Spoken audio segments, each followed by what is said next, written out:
Hi, in this video we'll be building a desktop component with a dock component at the bottom of the screen.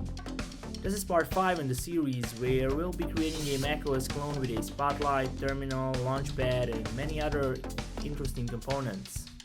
We'll start by creating an applications module with a routing.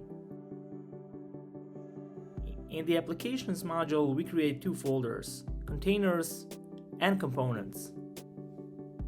Components will hold the presentational components that contain no logic. Containers, they usually have higher complexity. First, we create a desktop component, delete a test file, and we create an index.ts. From here we export all the components in the module so that it's easier to import them in the applications module. In the login component template, we'll add an event on key up enter. We are not creating any logic to the login component yet. So when the user hits enter, he gets navigated to the desktop page. Therefore, we need to import the router.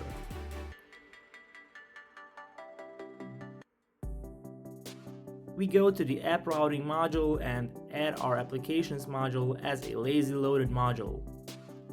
Our parent component will be the desktop component.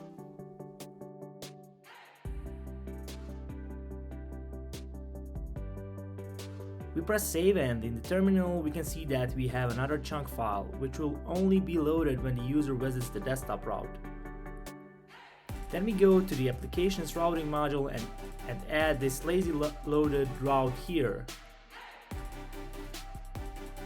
We go to the login, press enter, and then we are navigated to the desktop component. So this worked.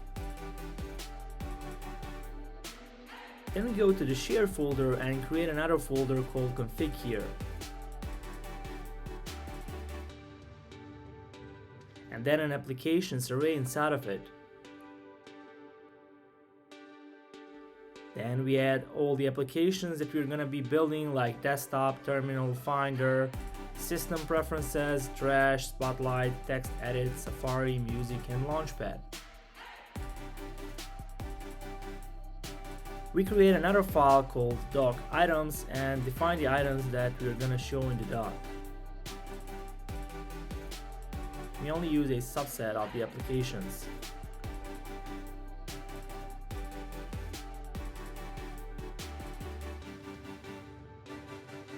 Then we create a doc presentational component and delete a test file. Then we create an index file and export all the components from here.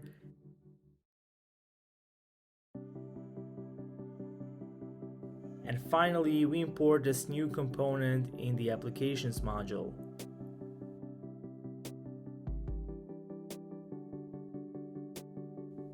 Then we go to the desktop component template and start creating a basic structure. We start with a div with a class desktop screen, and we add another simple div with a class dock. Inside of it, we use our app dock component.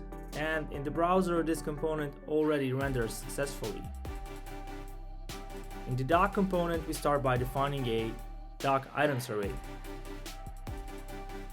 It is an array of menu items, so we have to import a menu item from the PrimeNg API. We'll also create a property called default tooltip options. This will define the tooltip behavior of our doc items a few moments later.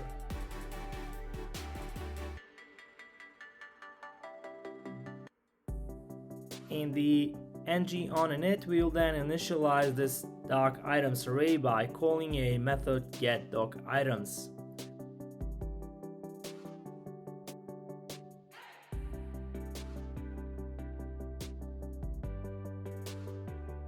In this method, we import a constant array docItems and use the map operator to construct an array of menu items. We define a label and an icon. Then we add the tooltip options here, and only the label is different, and we just spread out the default options. The command will be set up later. We'll modify the change detection strategy to onPush. In the shared UI module, we import the dock module first. Then we go to our dock component and start using it. But before we do it, we have to import the shared module into the applications module. The dock should be positioned at the bottom and its template is only a simple image.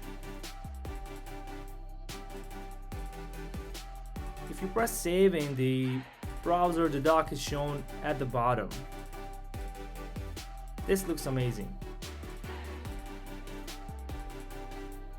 Now we want to add the background to the desktop screen, and we do that by importing the helpers and then using the BG image helper we created in the previous video. We also give this screen a height of 100 vertical heights and we hide any potential overflow.